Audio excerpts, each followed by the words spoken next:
Shalom, all praises, glory, and honor to Yahweh, by Hashem Yahweh Shai, by Hashem Rakakwadash. All right, double honors to the apostles and elders at Great Millstone who rule well through the scriptures. Peace to the hopeful elect. This is a quick hit. You know, I was driving, listening to classical music, and a news commercial came on. You know, just random news, etc. And they end up saying that I believe it's Kelly Ripa. It might be Kelly Ripa, but if it's not, it don't matter. But the point of the matter is, one of these famous so-called white people, and you so-called white people are the Edomites of the Bible, all right? And the Bible speaks about the Lord hates Edom, all right? When you look up the word Esau, it ain't gonna tell you the proper definition of what the word Esau means when you look it up. It's gonna say hairy, all right? But that's not what Esau mean, all right? Esau means wasted, all right? Or he's wasted, because you so-called white people don't have pigment, which that is an identifying marker of who the evil and the wicked people are in the earth, all right? And all you got to do, the book of Job speaks about have you not asked them that go by the ways, all right? Have you not seen their tokens?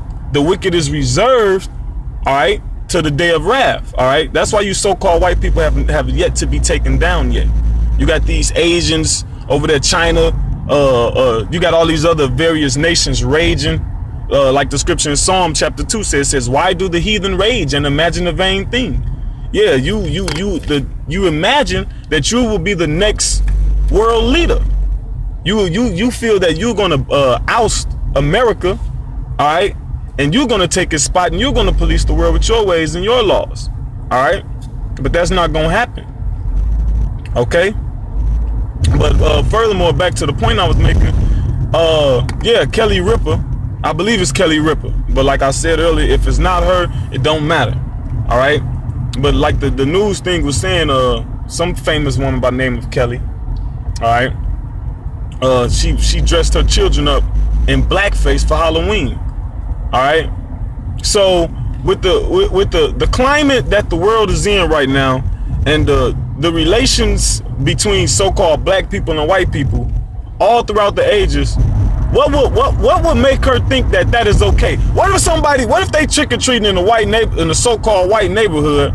I don't know how the story went, but just, you know, hypothetically speaking, you trick-or-treating in the so-called white neighborhood, your kids in blackface, and some racist people see your kids and beat them up or jump them or do something to them.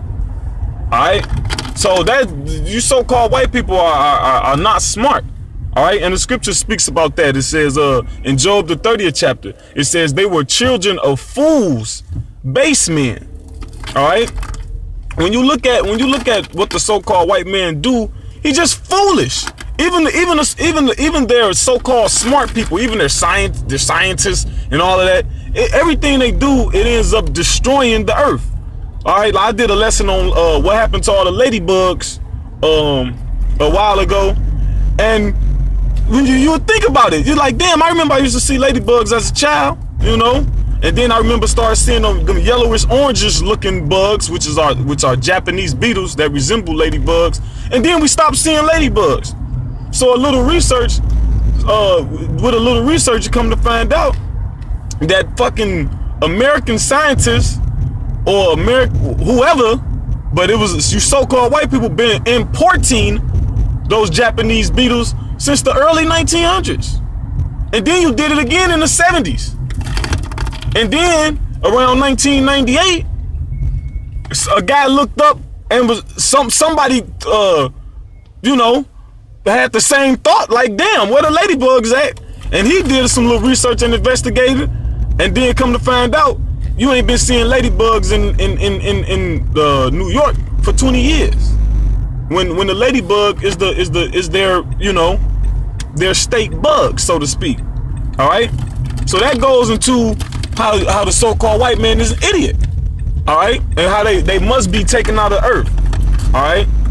And another scripture, when you read Genesis the 3rd chapter, it says, and I will put enmity between thy seed and her seed, all right, until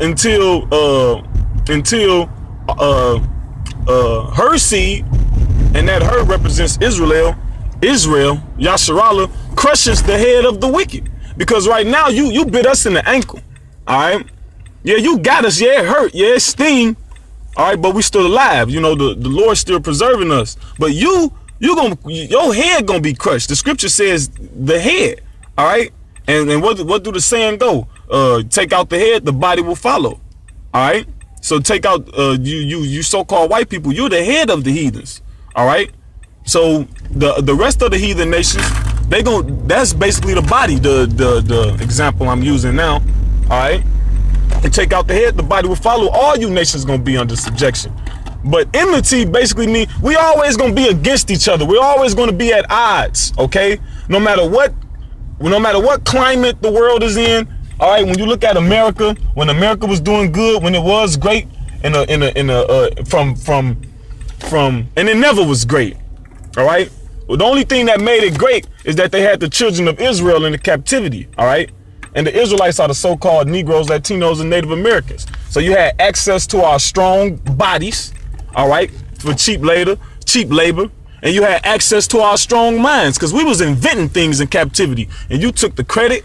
All you slave masters and owners, you took the credit and you received the profits, etc. All right.